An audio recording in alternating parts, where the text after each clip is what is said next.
Good morning, Ugly Mug Marketing followers. Welcome to another edition of Ugly Mug Marketing Coffee Chats, the live show where we drink coffee and we chat about marketing and business and leadership. My name is Hannah Balia, and I'm the Director of Communications and Teaching here at Ugly Mug Marketing. And today I am joined by Ugly Mug Marketing Social Media Department Manager, feels like a mouthful, Alex Bjork. Welcome to Coffee Chats, Alex. Awesome. Thank you, Hannah. Thank you for having me on. This is my second go around here on Coffee Chats. So appreciate everyone tuning in. Yeah. Everyone's like making their second round on Coffee Chats. It's been fun. Alex, for those who didn't catch the last one or maybe haven't met you before, tell us a little bit about yourself, where you're from, what you like to do for fun, and how long you've been at Ugly Mug. Yeah. So we'll bring it back to the first point. So I guess I've been at Ugly Mug now for almost 2 years. Leading our social media team now at Ugly Mug. Most of our office is down in Alexandria, Louisiana. I am one of the few that work remote. So I live in Grand Rapids, Michigan, which for those of my Michiganders, when you're looking at the thumb over here, we're over the west, over closer to the lake on the west side of the state there. So my wife and I live in Grand Rapids. We have been in Rockford area, just outside of Grand Rapids now for a few years. But Ugly Mug's awesome. Love our team. It's an amazing group. But outside of the office, I like to golf. Love golf, which is not golf season here right now. We're itching to get away. Itching to get away here soon. But outside of that, I coach a youth hockey program in Rockford. That keeps me very busy and on my toes with a group of 13-year-old boys. So that's a lot of fun as well. But a lot of sports-oriented stuff outside of the office. Yeah. Yes. All sports. Which, awesome. Well, the Lions chance to clinch a playoff spot this weekend. So could be my Christmas present. It could be special delivery for Alex from Dan Campbell. That's all I ever wanted from Santa is, well, first and foremost, I've been wanting Dan Campbell in my life for really my entire life. Now we have him, so let's clinch a playoff spot. But would seriously love that for you. Yeah, the Saints. Y'all. I'm in Raleigh, North Carolina, but lived in Louisiana, grew up in Michigan. Actually knew Alex from way back when we were in college. And I'm a Saints fan, and it's been a rough year to be a Saints fan. My husband, however, is a Lions fan, so I've been on the Lions bandwagon and joined Alex in rooting for them. It's been an exciting season for the Lions. All right, y'all. Enough football talk, though. If you are a football fan, though, tell us who you're rooting for over in the comments. I would love to see that. Who's your team? Are you a Lions fan? Are you a Saints fan? Are you a Cowboys fan? I don't know. I just always have something against Cowboys fans. I'm like, sorry. Cowboys you love them or you hate them, right? You love them or you hate them. Yeah. But Which, I mean, last football plug here. I mean, we're just going to turn this into maybe a football podcast. That could be fun. Type on the Kelsey train, maybe take it off of new heights. But Ugly Mug Fantasy Football Championship. If you're interested, you can tweet at me. You can Instagram DM me. See how the score's going. But your boy's in the championship. So stop. I've had enough of the Ugly Mug Fantasy after I forgot to take Ramondre Stevenson out of my lineup, and he got me 0 points because he was out. And I forget who beat me that week. I think Abby beat me. It was rough.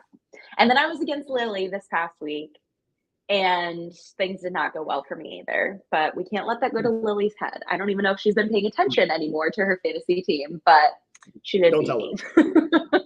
Don't tell Lily. No one. All right, y'all. Well, you guys are all tuning in today, whether you're watching live or you're catching the replay. You're here because we're talking about social media trends. And trends they're always such a hot topic towards the end of any year and then the beginning of a new year. Like, everyone wants to tell you what they think is going to be in or what the data is showing is going to be in. They want to tell us all the things, right? And I think that sometimes there are trends, and I don't even think this is true. There are trends that stick around for a while, and there are trends that very quickly. They stick around and stay with us and they become staples, or they absolutely fade away and we never hear about that thing again. But there will be people that jump on that trend and they'll ride the high of that thing, right? I like to think about TikTok dances and the sensation of all of that during the beginning of COVID. Now, TikTok stayed around, but I don't think the dances and the choreographed whatever with your friends and family, I don't think that aspect of TikTok stayed around. But today, Alex has some really awesome points on social media trends that are really not the TikTok dances, that are not the here's what the next trending sound is going to be for Instagram Reels. It doesn't really have anything to do with that. It more so has to do with the tools and systems and processes that we should have in place in order to help us progress with our social media in 2024. So, Alex, we sent out an email about this. So if you're on our email list, you probably got a little sneak peek of these things. But Alex is going to give us the 3 trends for social media in 2024. And then he's going to kind of dive into some of the details around those trends, maybe what to do and not do around them. So, Alex, give us trend number 1. Yeah, so trend number 1, which I feel like is a popular topic, not just in marketing, but kind of in the world right now, is the use of AI. Yes. How to use it, where to use it, when to use it, the do's and don'ts, all of that kind of good stuff. So I think, AI, I think, is working its way into everyone's industry, no matter where you are Yes. or how you operate. It's knocking on the door, and it's here, right? So now we just have to find a way to use it to our advantage and not try to combat it or beat it or anything like that, right? Yeah. Yeah, we have to figure out how do we use it wisely, because I know one of the tools that we like to use, even on our team, and that's becoming widely popular, is ChatGPT. So tell us a little bit more, Alex. Maybe some people are tuning in and they're like, yeah, I've heard about ChatGPT, but what the heck is it? And how do I use it for social media? Yeah. So ChatGPT, like Hannah said, it's a tool that we utilize even with our social media team at Ugly Mug. But it is essentially a little robot, right? Where you can go plug in a prompt, a phrase, a question, and it will spit out some information for you. When it comes to marketing, there are a lot of different ways that you can utilize it, right? You can utilize it for copywriting. You can write emails. You can say, give me a headline for a lead generation campaign. You can use it for like educational content, right? Like if you're stuck on what to post for your interest, for your industry, you can say, if you're a tire business, hey, give me 4 fun facts about winter tires in Michigan. And then you have all of the information that you could ever need right at your fingertips, right? So then it's dissecting, okay, what do we do with that information? Because I think that the common miscue that a lot of people have is, oh, now I have all of that. I can just copy and paste that on over. But at the end of the day, you have your true authentic self, right? So use that tool to benefit you. And I think one of the most popular ways that I use it is generating those headlines, right? Like everybody that is working in marketing, or if you're a one-man, one-woman show and you've been working all day and then you're going to put out a post or a lead generation campaign and you're trying to come up with a headline and you have writer's block and it's the Thursday before Christmas and you're like, hey, I'm trying to get out of the office right now. I totally get that, right? And even us as marketing professionals, we have those days, right? And so being able to go in there and just say, hey, give me a couple headline ideas for a backpack sale. Boom, it'll spit out 20 ideas for you right on the spot. So that's definitely one way that I would say we like to utilize it. And then the other popular thing that I like to do is if I'm having that creative block and I have a post or a piece of copy that I kind of read back to myself and I'm like, this just kind of sounds blah.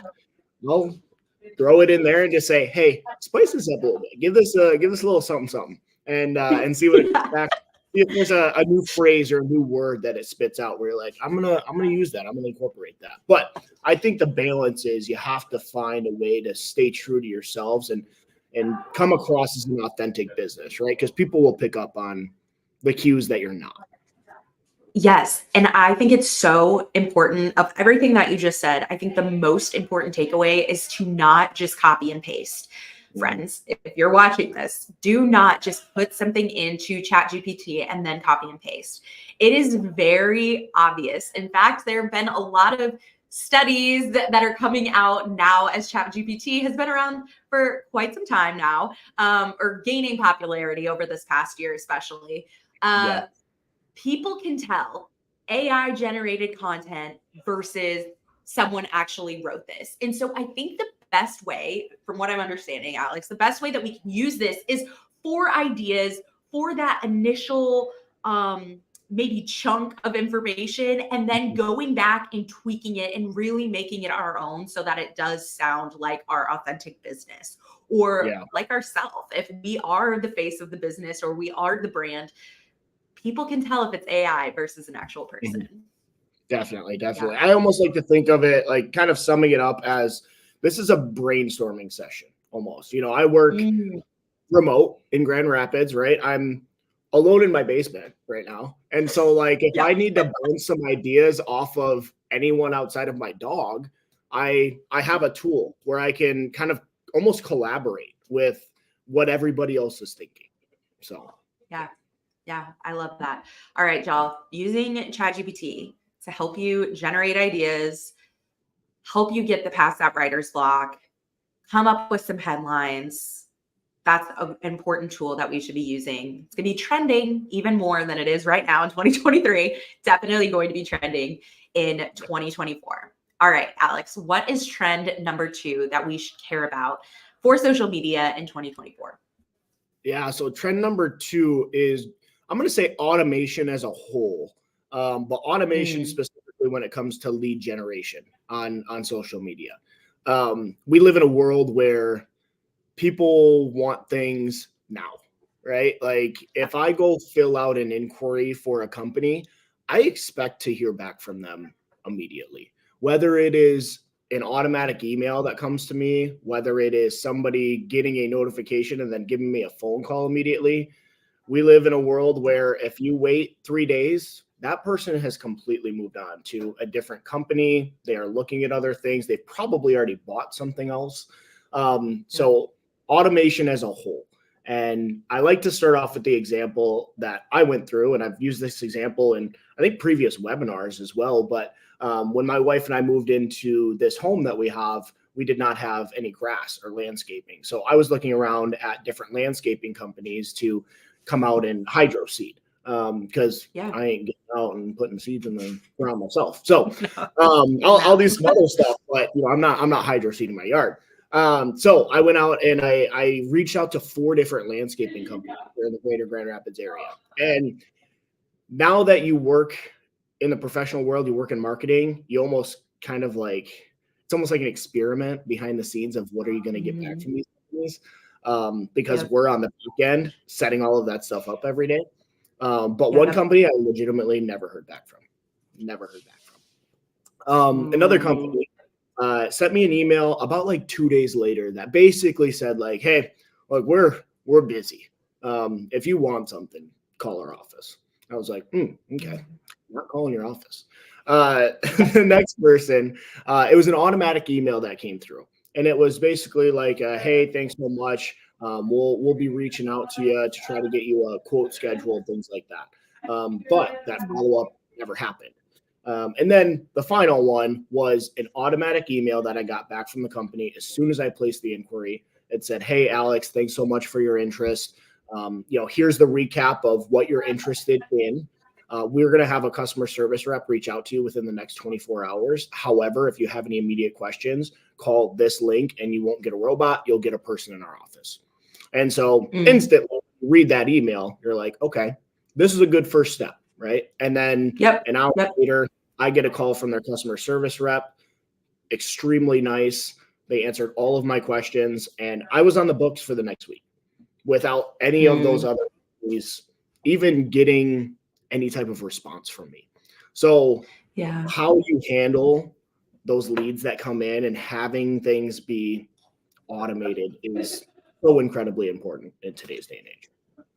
Yeah. And I think one thing that's been super interesting on Instagram, and I've been playing around with it for us at Ugly Mug, is there are sometimes posts on Instagram. We see them a lot with influencers where it's like, comment this and we'll send you a message with all of the links for, whatever I just posted. And that's an automated response as well. And I think that those are really cool. And I've seen them used in sales scenarios too, where comment this and we'll get in touch with you about X, Y, and Z service or about this product. And when you get that automated response from their team, you get the link, you click on the link, and then you can go fill out some type of form on their website, or it gives you the actual phone number to call their team. And again, that's just that kind of instant gratification on the customer side that makes their journey a lot smoother. And the beauty about automation is, yes, in Alex's example, it makes it so easy. There's no friction for Alex. Like, he knows what to expect. He got that email, he got the phone call, like everything was smooth on the customer side. But for your team, automation has so many benefits too, right? Because no one's having, in that example, surely no one was seeing that lead, that your inquiry came in right away and then sent that email. And then, I'm sure that there was automation, or the automation made it easier for the team as well. And we talk about that a lot when we work with our lead generation clients about, hey, you need to know what happens when the lead comes in, who's going to be responsible for following up, when that follow-up is going to happen, and how it's going to happen, whether it's manual or automation. And so making it known to your team who is responsible and how it's all going to happen is crucial as well, because it just makes things run so much smoother. So Alex, tell us about how that automation works when you're working with someone in the lead generation space. What kinds of tools are you using to automate? Yeah, that's a great question. So my best friend, and I think a lot of people's best friend at Ugly Mug, is Zapier. Zapier is a tool that kind of just ties everything together, right? Like, a lead fills out a form on Facebook. We can throw that into Zapier, and then Zapier puts it in a nice, pretty, in the spirit of Christmas, a nice box, a little bow on top, right? And then it sends it out to really wherever you need it to go. Now, some of the most popular connections that you see is maybe you want a Google form, or a Google sheet, an Excel sheet that dumps all of the lead information right into that Google sheet for you. That way, it's just a one-stop shop. You can see all of the leads coming in there. They can be time-stamped. Your customer service team can even track those leads in there. Like, we have some clients that have a little column where they're taking notes to see if those people convert or not. Another popular one is tying it to Gmail or an email just for a notification to your team. So we even have notifications on for ourselves just to make sure that a lot of these lead generation campaigns are working. But for example, if there's a lead generation form and they fill it out, they click submit, automatically an email is going to be sent to me, Hannah, whoever the client is, that says, hey, just a heads up, you just received this new lead. Here's their first name, last name, email, zip code, whatever information that you're collecting in there. The third is maybe throw them into a MailChimp journey, or you tie it to your email marketing system. That way you can automatically start to nurture that lead. And that automatic email can be the first email in that journey, right? That way, you did all of the hard work and you spent the money to capture that lead. Capitalize on it. Throw them in. Yeah, absolutely. Right? So they should be seeing automatic content and information from you. And then I would say the last one, which is a little bit more of maybe a newer trend, is tying it to your CRM system, especially if you're a home services company, something like that, using like a Service Titan. You can tie it right to things like that dumps all of the potential customers' information right into your CRM system. That way, when your office or your customer service rep sees that, everything's right in front of them for you. They can book it right on that customer's page. And then it also gets tracked as a social lead, right? So you know where that lead came from. That's the most important thing. You have to have a plan for follow-up, but also keep track of if these people are converting or not, because then we can go back and adjust. Okay, are we hitting the right people with our audience? Is the copy not straightforward? Is the graphic misleading? Yeah. What's going on? So Yeah. And automation can be, like I mentioned, like those comments, and then people getting a DM and a link. And the tool that all these influencers are using, friends, and the tool that we're starting to use here is actually not Zapier. It's called ManyChat. And so I've added the link for Zapier in the comments, but I'm also going to add manychat.com in the comments as well. Again, another tool that you can utilize, whether you want to drive people to a landing page or you want to have them call a particular tracking number, whatever it may be. Again, making the journey seamless for your team, but also seamless on the customer's journey and giving them that instant gratification. I always like to think about like Amazon, like 2-day shipping sometimes does not feel fast enough. So surely somebody waiting 2 or 3 days to hear back from your business on a service that they're in need of, yeah, that's not going to cut it either. So make it easier on your team, make it easier on the customer's end, and add in those automation components. Another thing that you can do too is automated messages on your Facebook page. There's nothing more frustrating than when you message a business on Facebook and then you just never hear from them because they might not have anyone who's actively managing their page or following up. And so sometimes just having an automated response that says, hey, we're kind of slow at following up here. If you want to, get in touch with us quicker, here's our website. Go fill out the paid form there, or hey, here's the phone number that you can call to get in touch with our team sooner. Yeah.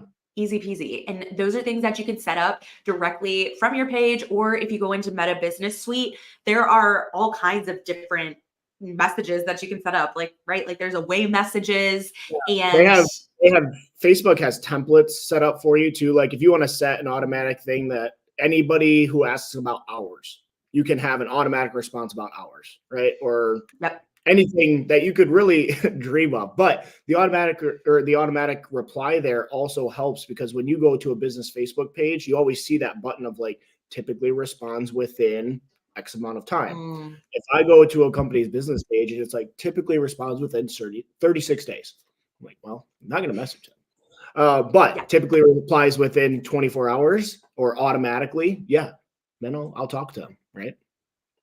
Yeah, absolutely. All right. What is our third trend that we should care about for social media in 2024?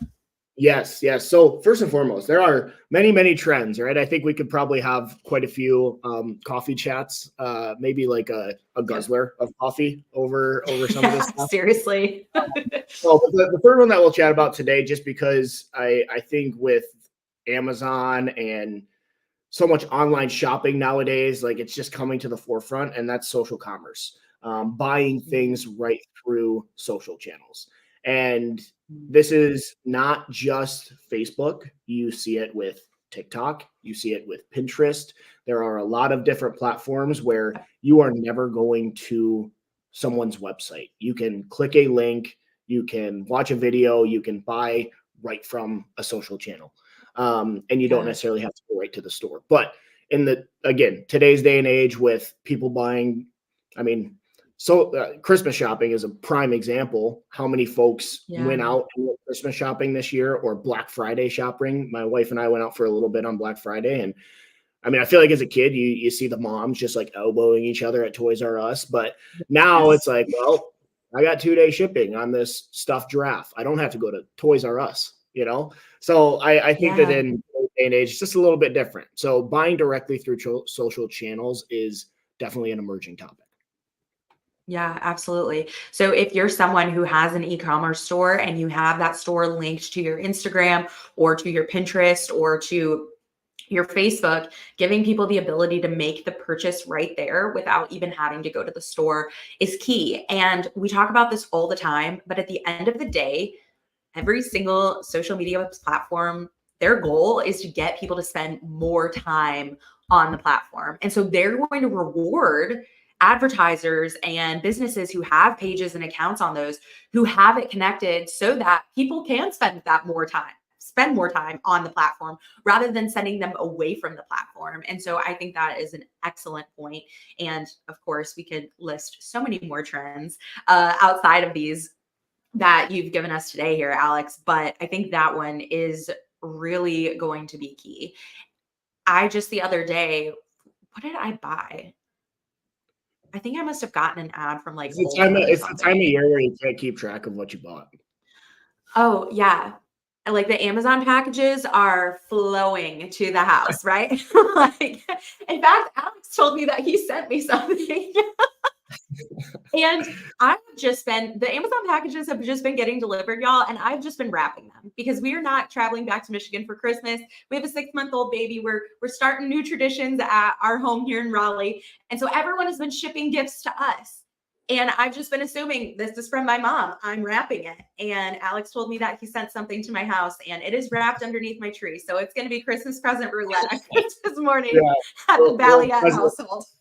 Little present roulette. But I think that it's a super important thing just to recognize. I pulled some numbers for actually a webinar that I did last week with Dan from Statista on just some different buying habits from folks. And it mentioned that 98% of people are planning to buy through a social channel. If you have a social channel, or if you have a social page, 98% of those folks plan to buy something through their social channels in 2024. And that was up from 68% going into last year. So revenue wise, I think the US made like $900 billion through social revenue in 2023, and that's set to triple by 2027. So you just start to see how quickly this can snowfall, right? This can start to avalanche a little bit. So just some interesting statistics behind it to kind of put things in perspective.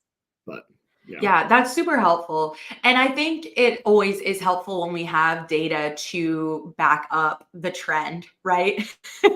The other day, I mentioned this in the email that we sent out on Tuesday, but the other day, I was watching a video from Shay at Studio McGee, and she's talking about these trends that are going to be coming in 2024 for home design, interior design. And I was just like, are people really doing this though? Or is this just in show homes? Or, or are you just saying this? Is this what your design trends are going to be for your upcoming home projects? And, I was like, how many people are actually doing country club chic in their house? I don't actually know. So having the numbers behind, hey, social commerce and people purchasing directly through social media channels. Yeah.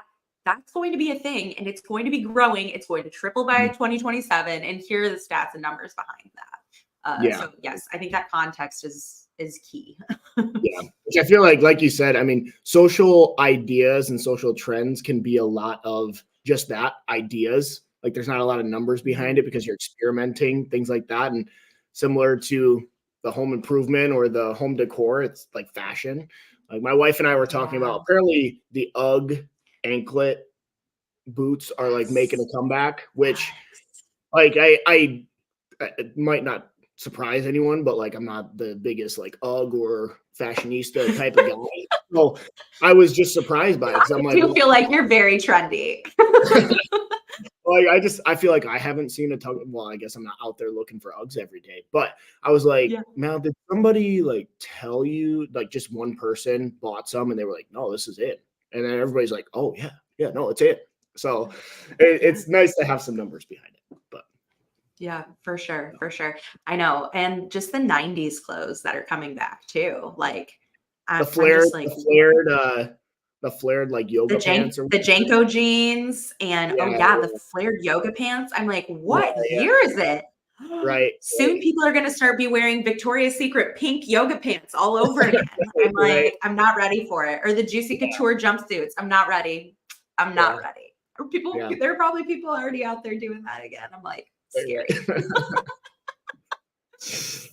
All right, y'all. Well, just to recap here on those trends. Number one, ChatGPT and AI using it wisely for your social media content, not just copying and pasting, but actually taking the time to utilize it for ideas to get over that writer's block, but then still personalizing it so that it matches your voice. People can tell the difference between copy and pasting from GPT and something that's really, truly, authentically you and your brand or business. Number 2 was, Alex, help me out. I'm already forgetting. Lead generation automation. Automate. Automation. Yes. Automate. Adding those automation features into your marketing scheme wherever it makes sense.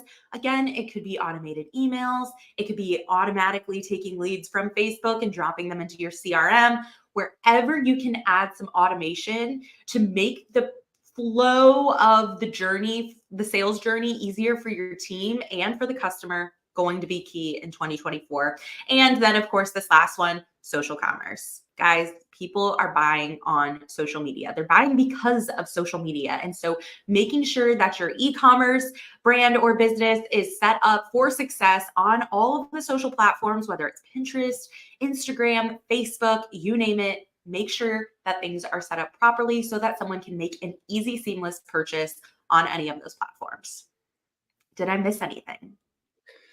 No, I think we're all good. I mean, obviously, like we talked about, there's a lot of trends going into 2024, especially when it comes to social media. So we could probably do a couple more coffee chats on this, but I think those are 3 important things just to be aware of. And like, look, you're not going to be able to change everything overnight, but I hope that if you are tuning into this, you took a little nugget that you're able to turn around and implement into your business tomorrow. Try something simple to start and see how it works, right? And it's going to seem like a lot of work up front, but at the end of the day, a lot of these pieces are, I mean, really all 3 of them are a form of automation that's going to save you a lot of time and effort down the road. So, yes, absolutely. We dropped those links in the comments for Zapier and also for ManyChat. If there's anything else that we can provide to you as a resource, or you have a question about something we may have mentioned today, make sure you drop those comments there below. This is our last coffee chat of 2023. We are actually going to be taking a brief break next week. No coffee chat next week. So hold on tight, guys, because 2024, we have so much already pre-booked with our team. We're going to have some guests also joining us next year. We already had our guest, Gavin Adams, who is a business consultant and an author. His new book is coming out on January 16th. Big shoes to fill. If you haven't already grabbed a copy or put your pre-order in on Amazon, make sure you do that. Stephanie, I see you said thank you. So excited for 2024. So are we. It's going to be another great season, I guess, of coffee chats next year. And we will see you guys in the new year. Thanks for tuning in. Awesome. Happy holidays, everyone.